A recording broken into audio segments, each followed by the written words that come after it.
तारीख के हवाले से अहम मुशावरत जारी थी और ये मुकम्मल होने के बाद अब attorney general, chief election commissioner और मेंबरान इलेक्शन कमीशन ऐवान सदर से रवाना हो चुके हैं। मजीद जानेंगे बोल न्यूज़ के नुमाइंदे मलिक सईद आवान से। मलिक सईद, बताइएगा, ये वफ्द वापस जा चुका है, क्या खबरें आ रही हैं अंदर से?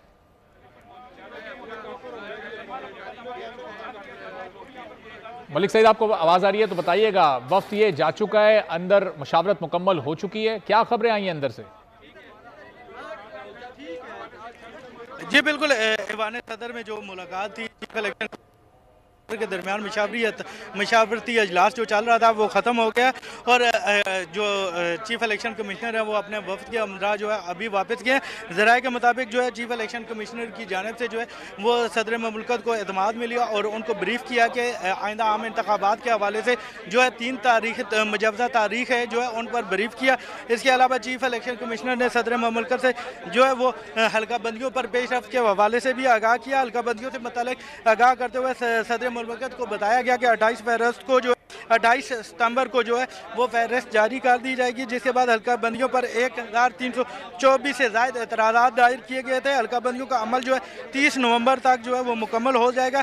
इलेक्शन कमीशन हल्का बंदियों से मतलब हतमी फहरिस्त जो है वो 5 दिसंबर को जारी करेगा। के मुताबिक इलेक्शन कमीशन की जानिब से सदर ममलकत को जो है वो 3 तारीख तजवीज़ दी गई थी, जिनमें से एक तारीख जो है 28 जनवरी की, जबकि 4 फरवरी की और 11 फरवरी की तारीख जो है वो तजवीज़ दी गई थी। मुलाकात में जो है अटॉर्नी जनरल ऑफ पाकिस्तान और सेक्रेटरी इलेक्शन कमीशन, इसके अलावा इलेक्शन कमीशन के चारों नुमाइंदे और चीफ इलेक्शन कमीशन जो है वो मौजूद थे और सदर ममलकत जो है जब सुप्रीम कोर्ट के अहकाम की आइंदा आम इंतखाबात के हवाले से ब्रीफ किया गया। जी ठीक है, तो मलिक सईद ये बताएगा कि सदर मुमलिकत की जानिब से, ऐवान सदर की जानिब से इसका बाकायदा तौर पर जो बयान जारी होना है उसमें अभी कितनी देर लगेगी और सदर मुमलिकत का क्या रिएक्शन रहा इन मुज़ाकरात में?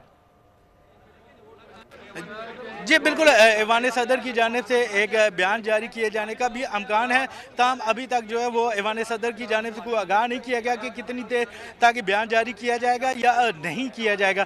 ज़रा का ये भी कहना है कि ये भी मुमकिनात में शामिल है कि ऐवान सदर की जानिब से बयान जारी करने की बजाय जो है सुप्रीम कोर्ट में अटॉर्नी जनरल के ज़रिए रिपोर्ट जमा की जाए। इसके अलावा इलेक्शन कमीशन की जानिब से भी जो है वो तहरीरी तौर पर सुप्रीम कोर्ट ऑफ पाकिस्तान में रिपोर्ट जमा करवाई जाएगी, जिसमें जो है ऐवान सदर के साथ होने वाली मुशावरत के मुतालिक बहुत शुक्रिया मलिक सईद आवान अपडेट करने के लिए।